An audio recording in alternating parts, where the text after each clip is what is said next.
I'm pretty sure I'm going to ask all these questions. It'll be the last time I'm invited onto a Spaces, but here goes nothing. The check mark used to stand for something. Now, anyone that pays $8 a month can get the check mark. What's the process by which accounts are verified in this new world? Well, it is so someone has to have a phone and a credit card and $8 a month. So that's the bar. However, we will actively suspend accounts engaged in deception or trickery of any kind. So it is a leveling of the playing field here. It will be less special, obviously, to have a check mark. But I think this is a good thing. He thinks it's a good thing. He just doesn't know why he thinks it's a good thing. He also probably doesn't know what the sentence he just said before that, because he doesn't think very deeply. Elon Musk was participating in this live conference call with a few Twitter users, and one of them asked a very basic question: what exactly is the point of these blue checks anymore? Outside of the fact that it's a signal that you decide to pay $8 a month, you have a credit card, a phone, and $8 a month. Apparently that's all you need. In fact, completely missing the whole point of that. Maybe he wants to implement a way to just make some of this money back that he horribly put together to get inside of this deal that now he wishes he had never done. Here's the first ever email that he sent to his employees. This has been a few weeks of him owning the company, but this is the first email, and it's not looking that good. Here we go. He says, sorry, this is my first email to the whole company, but there's no way to sugarcoat the message. I'm Elon Musk, I think is the message that you're trying to sugarcoat. Frankly, the economic picture ahead is dire, especially for a company like ours that is so dependent on advertising in a challenging economic climate. Moreover, 70% of our advertising is brand rather than specific performance, which makes us doubly vulnerable. What makes us triply vulnerable is me. How does he plan to fix this whole situation with their economic problems? These blue checks. That's why the priority over the past 10 days has been to develop and launch Twitter Blue verified subscriptions. Huge props to the team, by the way, that I threatened. Without significant subscription revenue, there's a good chance Twitter will not survive the upcoming economic downturn. We need roughly half of our revenue to be subscription. But there's more. We need this. We need half of this to be subscription. We're changing over everything. And also, by the way, here's more.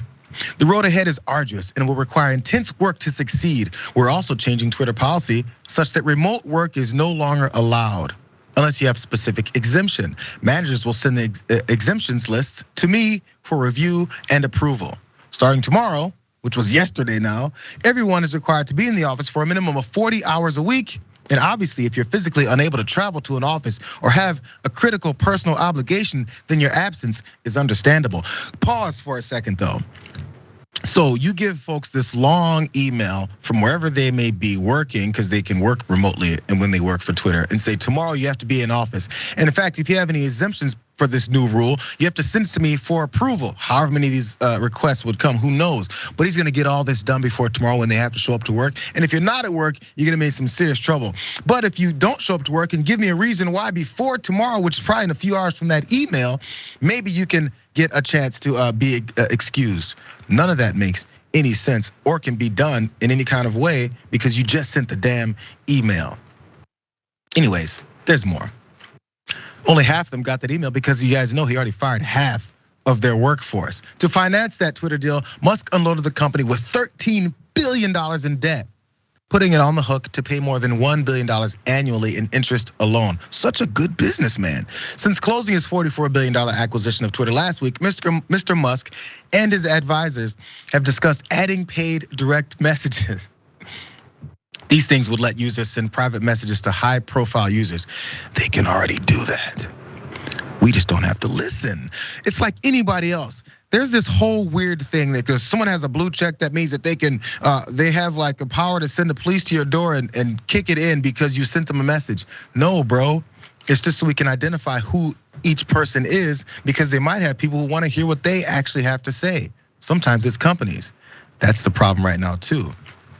Lastly on this, they have also talked about adding paywalled videos, which would mean that certain videos could not be viewed unless users paid a fee. or unless users leave the damn site and go watch that video somewhere else. Yes. Yeah, none of this makes any sense. And he keeps trying to justify it by giving people some kind of incentive to pay $8 for a service that was once free.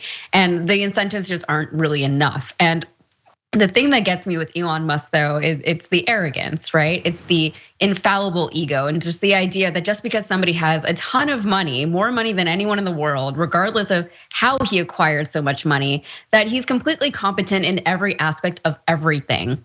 Money should not be an indication of intellect or ingenuity, or especially not emotional intelligence. And if anything, we should probably be more wary and more skeptical of these multi-billionaires. They live in a different world from the rest of us. We can't assume that they understand us or that they're going to be compassionate towards us. Elon Musk doesn't do anything to make the world a better place. He does it because he wants to do it.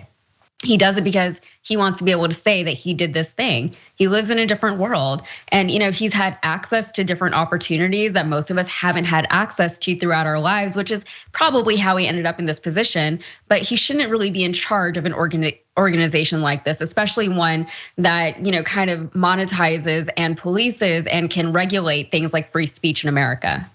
These are ridiculous times. And by the way, people will miss that he lives in a different world and that there's these expectations that people are supposed to feed his ego, his bank account, and his entire life. But we call other folks, working class folks, greedy and looking to just take advantage of the system and just feed off the teat of the government. At least this guy's asking for $8 a month from random folks. But there's one way that he's tricked enough people into thinking that he represents the regular common folks. Here's this next aside, you guys. I actually just don't like the lords and peasants situation where some people have blue check marks and some don't. And this is, at least in the United States, we fought a war to get rid of that stuff. So. Elon Musk doesn't like the lords and peasants nature of Twitter. What he would rather have is the one lord, him, and everyone else peasants nature of Twitter, where then he's the one who doesn't have people making fun of him or making parody accounts or acting like they're him. Somehow that works out for him, but he doesn't get that it doesn't work out for anyone else. Good business guy you got there.